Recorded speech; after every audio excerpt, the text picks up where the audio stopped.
პროკურატურა ამბობს, რომ უსოიანი არის დამკვეთი, ეს არის უკვე ამ დროს რაღაც საპროცესო მოქმედება მაინც უნდა იყოს განხორციელებული იმ შემთხვევაში, თუ ამის გამოყენება გინდა მტკიცებულებად მიხაძეების წინააღმდეგ. რეზონანსულ საქმეზე მსჯელობა სასამართლოში ისე დასრულდა, რომ გამოძიებას მთავარი ფიგურანტი პასუხისგებაში არ მიუცია. პროკურატურა ამტკიცებს, რომ ლევან ჯანგველაძის მკვლელობა ეგრეთ წოდებული კანონიერი ქურდის ასლან უსოიანის შვილიშვილმა შეუკვეთა.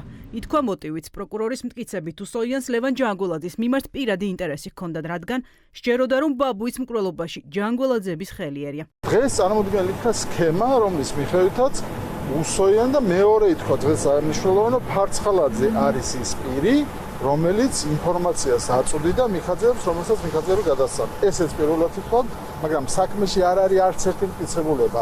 ეს როგორ ახსნა პროკურატურამ დღეს ესე თქვა, რომ ჩვენ ვიცით ფარცხალაძის გავლენის შესახებ მოსკოვში ძნელის წარმოსადგენია არ არის, რომ ეს ფარცხალაძე იქნებოდა.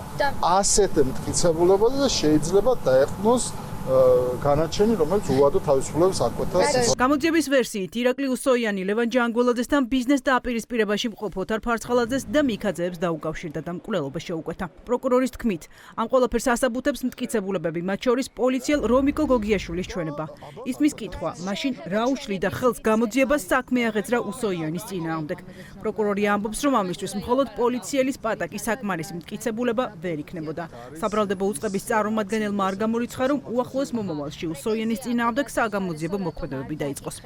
მოცემულ შემთხვევაში ეს არის მოცემულ საქმეში გამომძიების პოლიციის თანამშრომლის ჩვენებით, სადაც ასახულია, რომ უსოიანმა გამოიყენა ამ შემთხვევაში ის შანსი, რომ ფარცხალაძე მიხაძეებს დაპირისპირება ჰქონდა და შეკვეთით და ანგარებით განხორციელდა ლევან ჯანგველაძის მკვლელობა. ეწოდება გამოძიება ამას ვკითხულობ, როდესაც ის ამბობს, რომ უსოიანმა დაუკვეთა, მას ჰქონდა გარკვეული ინტერესი. თაობაზე ინფორმაცია მოწოდებული აქვს რომიკო გოგიაშვილის. ფარცხალაძის და მიხაძეების ბრალეულობა არა მარტო რომიკო გოგიაშვილის ჩვენებით, არამედ სხვა მოწმეთა ჩვენებებითაც დინდება, რაც ერთობლივად არა მარტო კოკა მორგოშია, მიხეილ ბერძენიშვილი. უსოიანით რატომ არ ინტერესდება გამოძიება, რატომ არ აღიძრა მინიმუმ მის წინააღმდეგ საქმე? ყველა საჭიროებიდან გამომდინარე, საქმის მოცულობიდან და თავისებურებიდან გამომდინარე, ჩატარდება ყველა შესაბამის საგამოძიებო. პროკურორის ამ რეპლიკას სასამართლო პროცესზე ბრალდებულების ადვოკატების პროტესტი მოყვა. იურისტების თქმით, თუ რომიკო გოგიაშვილის პატაკი პირის პასუხისგებაში მიცემისთვის მტკიცებულებად ვერ გამოდგებოდა, მაშინ რატომ ითხოვს პროკურატურა პატაკის და მოწმე კოკა მორგოშიას ჩვენებით სამი პირის ციხეში უვადოდ გაშვებას? აი ამ გაღჟღერებულ აბსურდს და ცრუ ბრალდებას, კონკრეტულად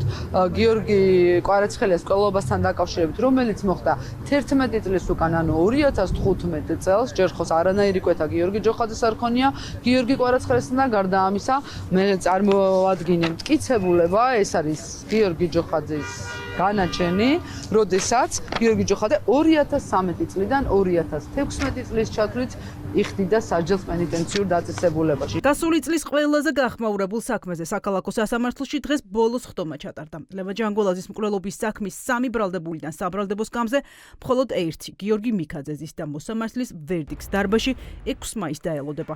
ვიდრე გადაწყვეტილებას გამოაცხადებს მოსამართლე რომეო ტყეშელაშვილი, გიორგი მიხაძეს კიდევ ერთხელ მოусმეს. ბრალდებულმა დღეს თქვა, რომ საქმეზე საუბარი სურს.